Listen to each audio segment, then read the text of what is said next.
اسی بہانے وہ 30 جنوری 31 جنوری کی عمران خان صاحب کی ڈیڈ لائن ہے کہ مذاکرات کے عمل کو 31 جنوری سے پہلے آپ نے ختم کر دیں، 31 جنوری تک رکھیں، اس کو ان لمیٹڈ ٹائم تک نہ رکھیں، صرف انگیج کرنے کی حد تک نہ رکھیں،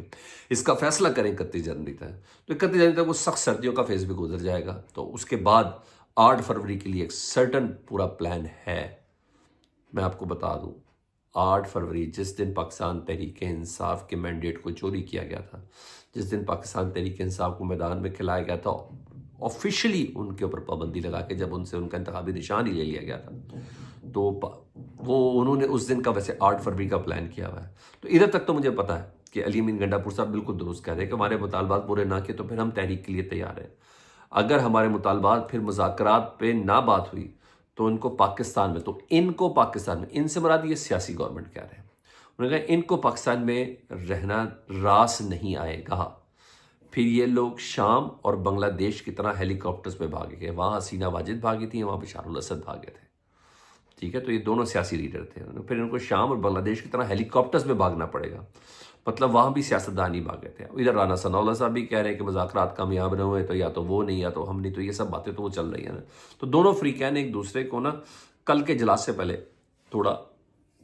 وارم اپ کر رہے ہیں، اب دیکھتے ہیں کیا ہوتا ہے۔ لیکن بہرحال اس تمام خبروں کی نا ٹائمنگز بڑی، ہمیں ٹائمنگ تو تیسری پیپلز پارٹی کی بھی بڑی ہے، ہمیں وہ کھیلتی ماشاءاللہ بہت زیادہ ٹائمنگ کے ساتھ ہے، نون لیگ کو دھچکے پہ دھچکا بھی دے رہی ہیں، لیکن پریکٹیکلی تو ظاہری بات ہے مجھے اور آپ کو یقین نہیں ہے کہ یہ سارے بیسیکلی ایک ساتھ ملے ہوئے ہیں۔ مساق جمہوریت میں کوئی بھی چیز ختم ہو سکتی ہے، مساق جمہوریت میں کوئی بھی خلافت، یعنی جو ان کی شکایت تو بہت زیادہ تھی، لیکن جو ان کے مطلب کی ہیں وہ مساق جمہوریت میں سب سے زیادہ کارآمد ہے۔ نبیل گبول صاحب کو بھی ٹاسک ملا، جس طرح جاوید لطیف صاحب کو ایک ٹاسک نون لیگ نے دیا ہوا نا، ہاں اس طرح نبیل گبول صاحب کو بھی ایک ٹاسک دیا گیا، وہ ٹاسک دیا گیا ہے نون لیگ اور نواز شریف صاحب کے اوپر، اور وہ نواز شریف صاحب پہ اچھے خاصے برسے ہیں، اور انہوں نے کہا ہے کہ نون لیگ کی تو فطرت میں ہی وفا نہیں ہے، جن کی فطرت میں وفا نہیں ہے، مرکز میں آپ ان سے صدارت بھی لے چکے، 2 وزارت اعلیٰ بھی آپ کے پاس ہے، گورنرشپ بھی آپ کے پاس ہے، چیئرمین سینٹ بھی آپ کے پاس ہے، ڈپٹی اسپیکر بھی آپ کے پاس ہے، اور کیا جان لینی ہے، اور ابھی پنجاب کے اندر بھی آپ ایک شیئر لینے جا رہے ہیں، لیکن وہ سچی محبت نہیں ملی نا 6 بچوں کے بعد، ان کی وہ والی پرابلم ہے۔ تو وہ کہتے ہیں کہ نواز شریف صاحب نون لیگ کی تو فطرت میں وفا نہیں ہے، نون لیگ اب بھی پیپلز پارٹی سے بے وفائی کر رہی ہے، نون لیگ کی قیادت ہمیشہ بے وفائی ہی کرتی ہے، یہ تو میاں صاحب کے متعلق ان کے اپنے لوگ کہتے ہیں، یہ میرا خیال خرم دستگیر صاحب کو کہہ رہے ہیں، جو 1 سال سے زیادہ ہو گیا نواز شریف صاحب سے میری ملاقات نہیں کروائی گئی، انہوں نے کہا یہ تو ان کے اپنے لوگ کہتے ہیں کہ نواز شریف جس ٹالی پہ بیٹھتے ہیں اسے ہی کاٹتے ہیں۔ نواز شریف تو اب سیاست میں ہے نہیں، یعنی انہوں نے ریٹائرمنٹ لے لیا ہے، وہ مریم نواز صاحبہ کو تیار کر رہے ہیں۔ رہی بات شہباز شریف صاحب کی، تو انہوں نے کہا وہ تو اب ریٹائر ہو چکے ہیں، اس کے بعد ان کا کوئی چانس نہیں ہے۔ حالانکہ پہلے یعنی وہ کہہ رہے ہیں نواز شریف صاحب محترمہ مریم نواز صاحبہ کو اگلی وزیر اعظم کے لیے تیار کریں، یہ تو ویسے بات پہلے بلاول بھٹو صاحب سے متعلق کہتے ہیں کہ بلاول بھٹو جب بھی ہوگا وزیر اعظم بلاول بھٹو ہوگا، لیکن پہلے یہ ڈیفرنٹ لائن ہے۔ تو مگر یہاں انہوں نے پھر ایک اور بات کی ہے، انہوں نے کہا ہماری گردن میں سریا نہیں ہے، ان کی گردن میں سریا ہے، اور مجھے یہی لگتا ہے کہ شہباز شریف کی حکومت کرنا ان کے بس کی بات نہیں ہے۔ شہباز شریف صاحب اگر ہم سے بات کر کے پیچھے ہٹتے ہیں تو پھر حکومت کس کی ہے؟ وہ بھائی ہم بتا رہے ہیں ان کی حکومت جو شہباز شریف صاحب کو لائے ہیں، جنہوں نے آپ کو رجیم چینج آپریشن میں بٹھایا تھا، جنرل باجوہ صاحب، اور کن کا معاملہ ہے۔ تو اگر انہوں نے کہا نبیل گبول صاحب بار بار کہتے ہیں کہ پھر حکومت کس کی ہے، بہرحال مجھے یہ لگتا ہے کہ شہباز شریف صاحب سے متعلق اور نون لیگ اور نواز شریف صاحب سے متعلق اگر وہ بات کریں اور پوری پارٹی ان کو نہیں روک رہی نا نبیل گبول کو، تو اس کا مطلب ہے بلاول بھٹو صاحب کی انڈرسٹینڈنگ سے ہی وہ تمام چیزیں کر رہے ہیں۔ ادھر نئے سال کی ایک اور خبر یہ ہے کہ 9 مئی کے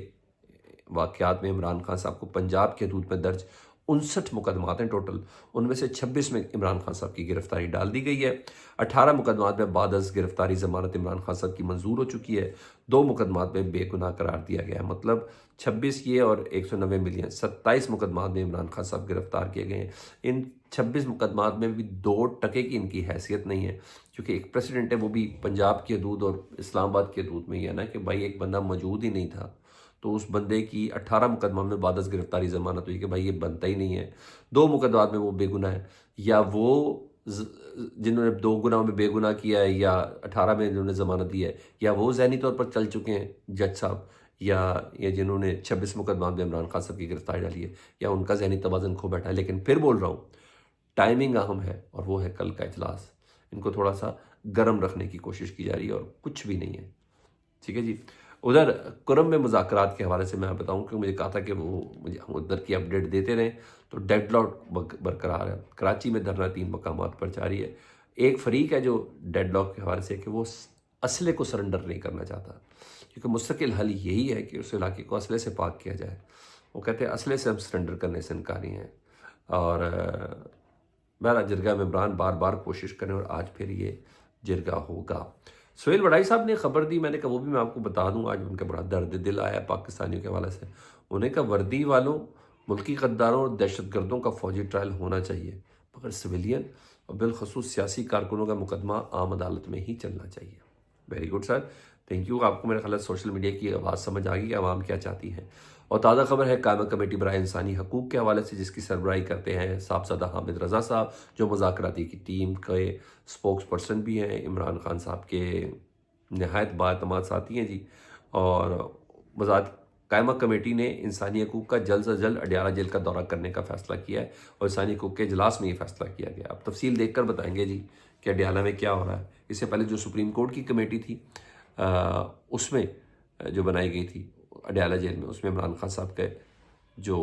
سیل تھا اس کا وزٹ کرنے کی اجازت نہیں دی گئی. تو یہ اپڈیٹ سے سر فیڈ بیک سے متعلق ضرور آگاہ کریں. اپنا بہت خیال رکھیں. اللہم صلی علی محمد و علی محمد.